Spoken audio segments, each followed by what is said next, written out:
There are moments in church history that force you to stop and read something twice. Not because the words are complicated, not because the theology is obscure, but because something doesn't add up. And the more you look at it, the more the contradiction becomes impossible to ignore. This is one of those moments. On July 2nd, 2026, the Dicastery for the Doctrine of the Faith published a decree declaring the bishops consecrated by the Society of St. Pius X to be excommunicated. The document carries the authority of Rome, it carries the weight of canon law, and it carries the signature of one man, Cardinal Victor Manuel Fernandez, known to most Catholics simply as Tuccio, the prefect of the very dicastery that once guarded the deposit of faith under a different name. The man now entrusted with doctrinal oversight of the Universal Church. The same man who, years before his appointment, wrote things about the traditional Mass that many Catholics never forgot. And that is where the story begins. Because in 2022, before Francis appointed him to one of the most powerful positions in Rome, Fernandez gave an interview. He spoke about the traditional Latin Mass.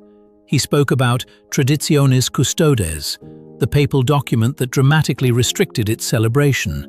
And he used a word that traditionalists immediately noticed. He called the old Mass terrible. Not confusing, not outdated, not merely in need of reform. Terrible. A single word. But in matters of liturgy, words carry weight. They signal convictions. They reveal how a person sees something at the level of instinct, not just argument. And now that same person has signed the decree that has set the traditional Catholic world on fire. Let that sink in for a moment. The man who called the ancient rite of the Roman Church terrible is now the man who signed the document formally declaring schism against the largest traditionalist society in the world. This is not a small detail. This is the kind of detail that changes how people understand everything else. So let us examine what actually happened. Let us look at what the decree says, what it does not say, and why the person who signed it matters more than most coverage has acknowledged. Because once you understand all three of those things together, the outrage among traditional Catholics becomes not just understandable, it becomes difficult to dismiss. On July 2nd, two documents emerged from the Dicastery for the Doctrine of the Faith, not one, two, a decree and an explanatory note. The distinction matters enormously, and almost no one in mainstream coverage has explained it properly. The decree itself is precise. It concerns the 6 bishops involved in the consecrations at Écon on July 1st.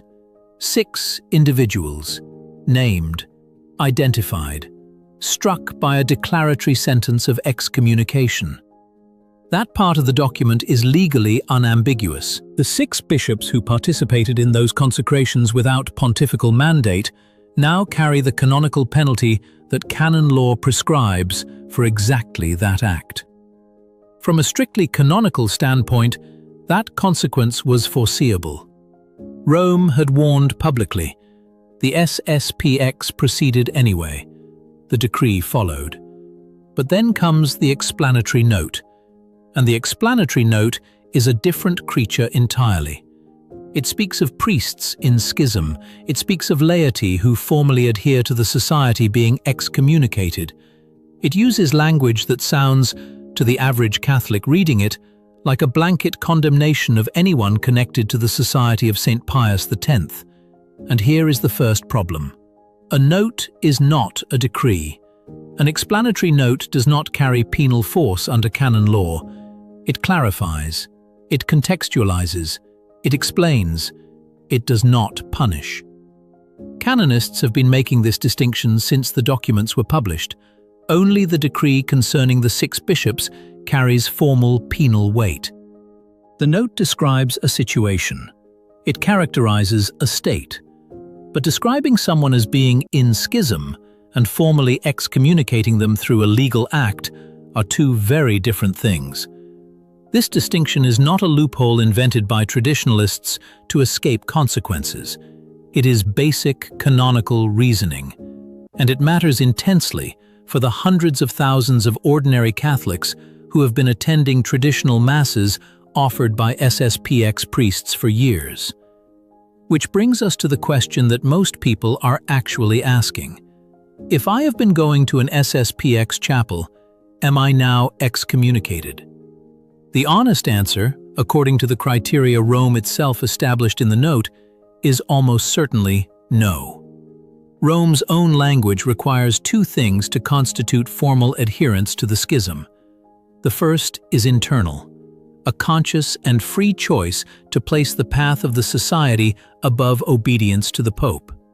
Not simply attending Mass there, not simply preferring the traditional rite, not simply finding spiritual nourishment in the ancient liturgy, but consciously, deliberately, freely choosing the society over communion with Rome.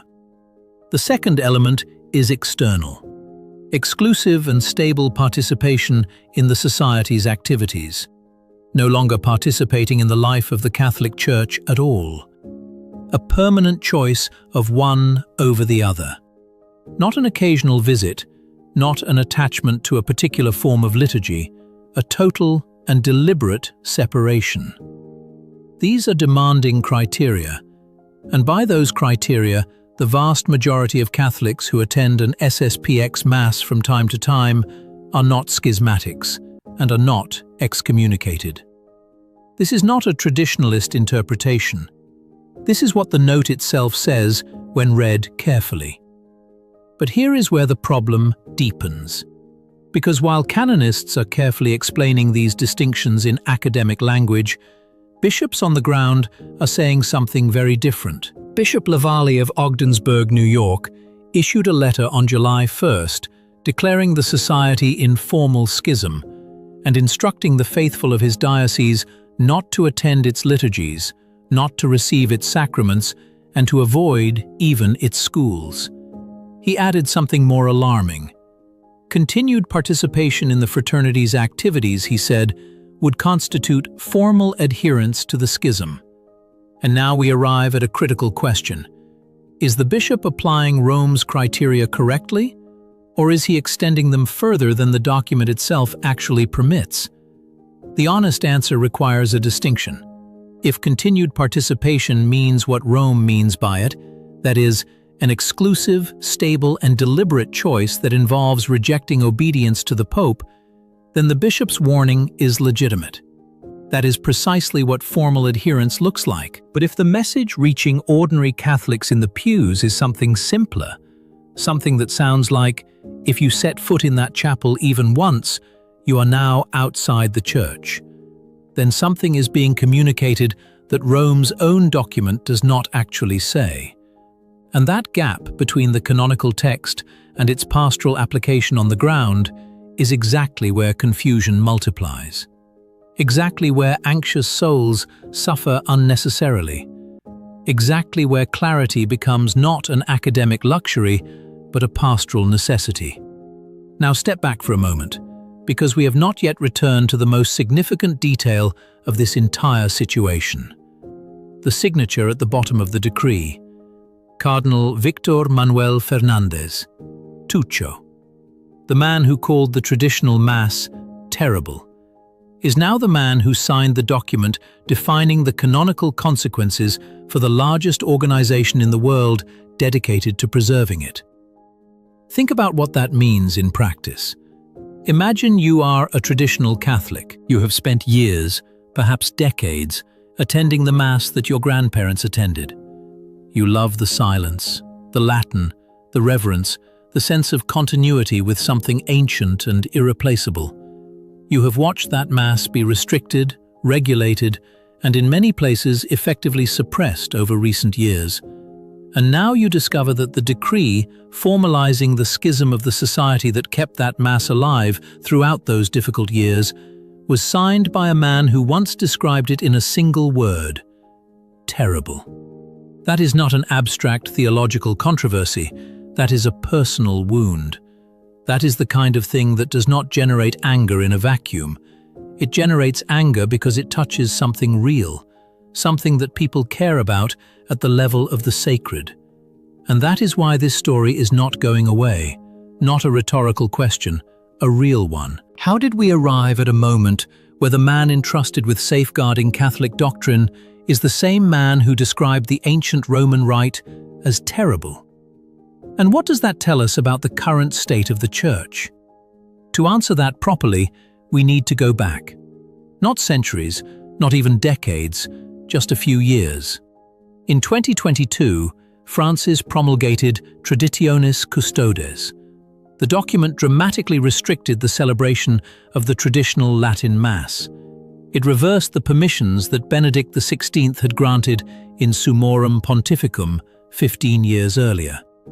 It required bishops to approve every celebration of the old rite. It prohibited its celebration in parish churches in many places. It restricted who could celebrate it and under what conditions. The reaction among traditional Catholics was immediate and intense. But what drew particular attention in certain circles was not the document itself. It was a series of interviews and articles by theologians who were known to be close to Francis. And among the most striking of those voices was Victor Manuel Fernández. At the time, Fernández was not yet prefect of the dicastery for the doctrine of the faith. He was a theologian, an archbishop, a man widely known as one of Francis's closest intellectual collaborators, someone whose fingerprints, many observers argued, appeared on some of the most controversial documents of the Francis pontificate. And in that period, speaking about the traditional Mass, he used language that traditional Catholics stored carefully in their memory. Terrible. That word did not disappear. It settled. It waited.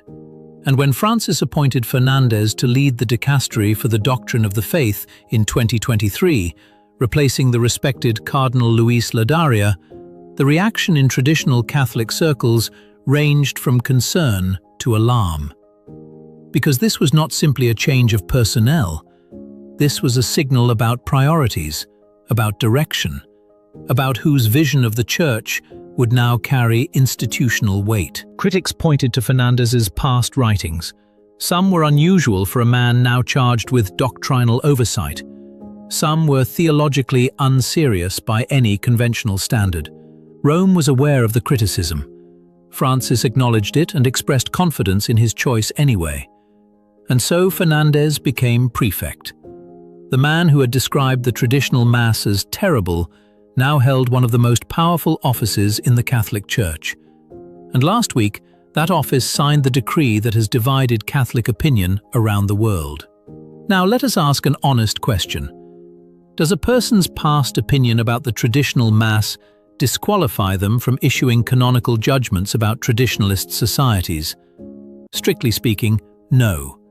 Canonical authority is institutional, not personal. A prefect acts in the name of the dicastery, not merely in his own name. And the decree itself must be evaluated on its canonical merits, not simply on the biography of the man who signed it. That is fair. That is the correct legal framework. But law and perception are not the same thing. And in matters of trust, perception carries extraordinary weight.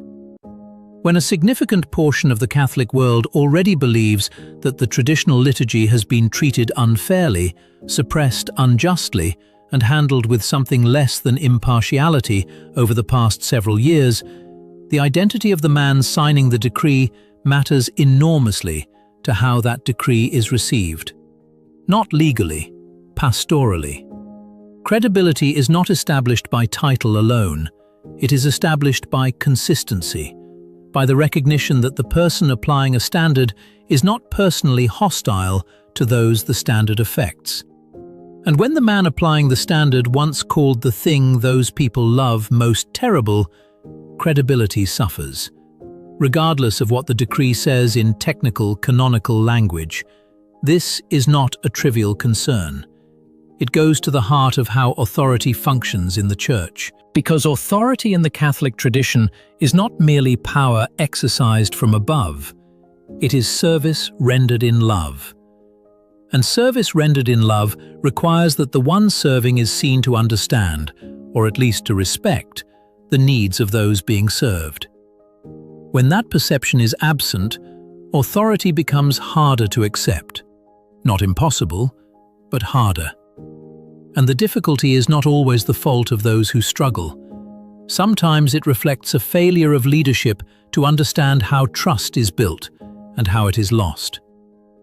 Now consider the broader picture, because the Fernandez signature is not the only element generating discussion. There is also the timing, July 2nd, one day after the consecrations, a decree that had clearly been prepared in advance, ready to be issued immediately once the SSPX proceeded. That preparation was, in one sense, entirely responsible. Rome had issued warnings. The SSPX had been told the consequences. Having the decree ready was simply prudent administration. But the speed of the response also raises a question that many traditional Catholics are asking openly. When other doctrinal matters have generated controversy in recent years, the response from Rome has sometimes been slow, sometimes ambiguous, sometimes absent altogether. Contested interpretations of synodal documents, disputed blessings of same-sex couples, questions about the nature of priestly ordination, challenges to settled moral teaching emerging from episcopal conferences. In many of these cases, the response from Rome has been measured, careful, oriented toward dialogue, reluctant to impose sharp canonical consequences. Yet here, against a traditionalist society, the decree arrived within 24 hours, precise, unambiguous, formally penal. Traditional Catholics notice this contrast. They have been noticing it for years, and it feeds a perception that is becoming increasingly difficult for Rome to address by simply asserting the opposite. The perception that there are two standards, one for communities that challenge doctrine from a progressive direction, another for communities that resist change from a traditional direction. Whether that perception accurately reflects reality is a separate question. Reasonable people disagree, but the perception exists. It is widespread, and it affects how documents, decrees, and signatures are received by a significant portion of the faithful. Which brings us to the deepest question of all. What does Rome actually want to achieve? If the goal is the reintegration of the SSPX into full canonical communion, the current approach raises serious questions about strategy. Because excommunicating bishops and issuing notes that many ordinary Catholics misread as applying to themselves does not obviously create conditions for reconciliation.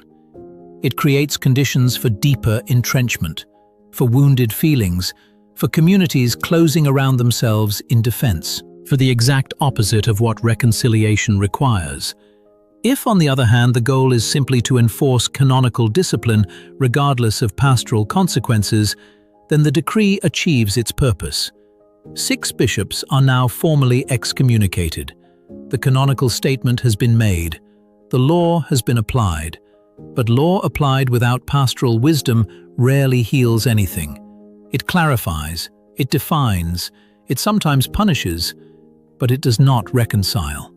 And reconciliation is what the traditional world has been asking for across decades of painful distance. Not capitulation, not the abandonment of conviction, but genuine reconciliation. A recognition that love for the ancient liturgy is not pathological, that attachment to tradition is not rebellion, that the people who fill those chapels are not enemies of the Church. They are children of the Church who found, in an older form of her prayer, something they could not find elsewhere, and they deserve to be treated as such. Even when canonical discipline is necessary, even when bishops must act, even when Rome must speak, the manner of speaking matters. The voice behind the words matters. And when the voice behind the words once called what those people love most terrible, something breaks in the relationship that a decree alone cannot repair. This is the real crisis beneath the canonical crisis, not the 6 bishops, not the explanatory note, not even the precise definition of formal adherence. The real crisis is trust, between Rome and the traditional world, between institutional authority and the faithful who have watched that authority applied unevenly for years, between the Church's claim to love all her children and the experience of those children who have sometimes felt loved considerably less than others. That crisis will not be resolved by another document. It will not be resolved by more precise canonical language. It will not be resolved by a cardinal's signature at the bottom of a decree. It will only begin to be resolved when the people signing the decrees demonstrate, in word and in action, that they genuinely understand what they are asking the traditional world to give up, and what they are offering in return. So far, that demonstration has not come, and until it does, the outrage will remain. Not because traditional Catholics are rebels, not because they refuse all authority, but because they are human beings who feel the contradiction between being told they are loved and being governed by someone who once called what they love most terrible. That contradiction is not imaginary, and it deserves an honest answer. What do you think? If this gave you clarity, comment Amen below. God bless you.